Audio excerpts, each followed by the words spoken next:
पुराने जमाने में कुछ ऐसे शासक थे जिनकी तलवार से नहीं, उनके नाम से ही लोग कांप उठते थे। आइए जानते हैं दुनिया के 10 क्रूर हिंसक शासकों के बारे में। नमस्कार दोस्तों, स्वागत है आपका हमारे चैनल में। नंबर 1, यह है चंगेज खान, मंगोलिया का महान योद्धा जिसने अपनी तलवार के दम पर एशिया को अपने अधीन कर लिया। उसकी ताकत, उसकी रणनीति और उसका नाम आज भी इतिहास में गूंजता है। वह इतना खूंखार था कि उसके इलाके में थोड़ा सा भी विरोध होने पर आसपास के इलाकों को भी खून से लथपथ कर देता था। नंबर 2, ये है तैमूर लंग, 1336 में जन्मा। एक ऐसा शासक जिसने अपनी ताकत और क्रूरता से पूरे मध्य एशिया को हिला दिया। उसका नाम सुनते ही पूरे शहर खाली हो जाते थे और विरोध करने वालों का सिर्फ एक अंजाम होता था, मौत। उसने 1398 में भारत पर आक्रमण कर दिल्ली में भीषण कत्लेआम और लूटपाट मचाई। तैमूर की सेना ने दिल्ली को चारों तरफ से घेर लिया और फिर शुरू हुआ ऐसा कत्लेआम जिसे इतिहास कभी नहीं भूल पाएगा। 15 दिनों तक सिर्फ खून, चीखें और दर्द, महिलाओं के साथ अत्याचार और हर तरफ लूटपाट की। जब सब खत्म हुआ तो दिल्ली सिर्फ एक खामोश खंडहर बन चुकी थी। नंबर 3, ये हैं जूलियस सीजर। 100 ईसा पूर्व, एक ऐसा इंसान जिसने इतिहास को बदल दिया।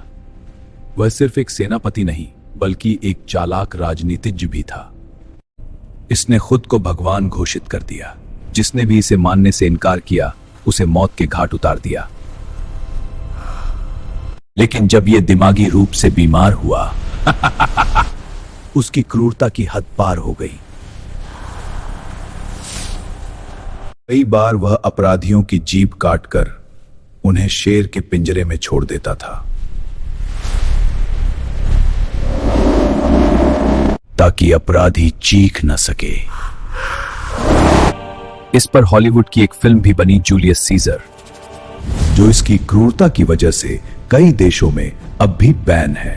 नंबर 4, ये है महमूद गजनवी, जिसने भारत में 18 बार कत्लेआम मचाया।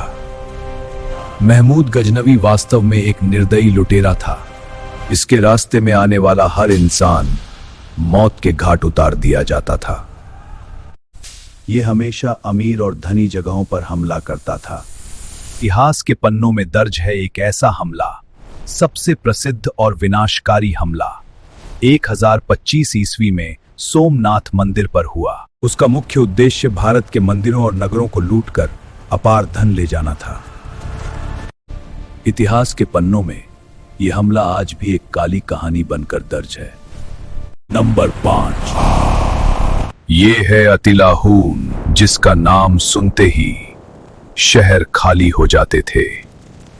रोमन साम्राज्य उसे ईश्वर का प्रकोप मानता था। सत्ता के लिए उसने अपने ही भाई ब्लेडा की हत्या कर दी। कहा जाता था जहां उसके घोड़े का खुर पड़ता था वहां घास भी नहीं उगती थी। नंबर 6, ये है Ivan the terrible, Ivan IV of Russia, जिन्हें इवान भयानक कहा जाता है। यह एक पल में धर्मपरायण और दूसरे ही पल में हिंसा का रूप ले लेता था। कहा जाता है कि इतनी खूबसूरत इमारत बनाने के बाद इवान ने उसके वास्तुकार को अंधा करवा दिया ताकि ऐसी सुंदरता फिर कभी न बन सके। गुस्से में आकर उसने अपने ही बेटे की हत्या कर दी। नोवगोरोड 1570, हजारों लोगों को मौत के घाट उतार दिया गया। तब ओप्रिचनिकी, उसकी गुप्त सेना जो सिर्फ मौत और खौफ फैलाती थी। नंबर 7, एडोल्फ हिटलर, 20वीं सदी का वो तानाशाह जिसने इंसानियत को शर्मसार कर दिया। उसने जर्मनी में लोकतंत्र को खत्म कर तानाशाही की नींव रखी।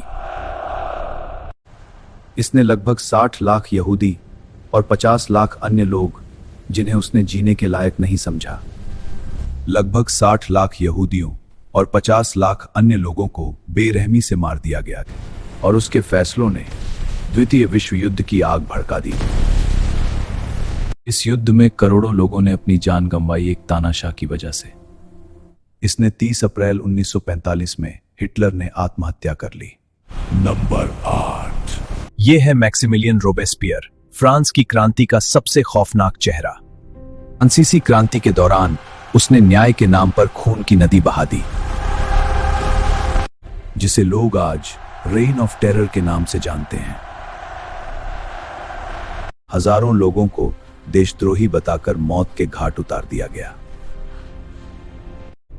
वह मानता था कि डर ही व्यवस्था बनाए रख सकता है। सत्ता हमेशा कीमत मांगती है। नंबर 9। यह है ड्रैकुला, जिसका नाम सुनकर आज भी लोग कांप उठते हैं। ड्रैकुला एक ऐसा पिशाच जो रात का राजा कहलाता है। उसका असली नाम था व्लाद, एक निर्दयी शासक था। इसका नाम लेते ही बदन में डर के मारे सिहरन सी दौड़ जाती है। कहा जाता है कि वह रात में ही निकलता था और इंसानों का खून पीता था। उसकी आंखों में ऐसा जादू था जिससे कोई भी बच नहीं सकता था। आईने में उसका कोई अक्स नहीं दिखता था। सन 1476 में इसकी मौत के बाद लोगों ने राहत की सांस ली। नंबर 10। यह है लियोपोल्ड द्वितीय, जिसके लालच ने लाखों लोगों की जिंदगी छीन ली। कांगो की धरती खून से रंग दी गई। जिनका कांगो पर शासन इतिहास के सबसे क्रूर दौर में गिना जाता है। उन्होंने हाथी दांत और रबर के लिए लोगों को गुलाम बना दिया। मानवीय अत्याचार किए गए। कोटा पूरा न करने पर हाथ पैर तक काट दिए जाते थे। बच्चों को भी नहीं बख्शा गया। हर गोली का हिसाब और सैनिकों को हर मारे गए व्यक्ति का दाहिना हाथ लाना पड़ता था। करीब 60 लाख से ज्यादा लोगों की मौत का जिम्मेदार यही था, और यह सब एक निजी साम्राज्य के लिए किया गया। बेल्जियम के राजा लियोपोल्ड द्वितीय का निधन 17 दिसंबर 1909 को 70 वर्ष की आयु में ब्रुसेल्स लाकेन के शाही महल में हुआ था।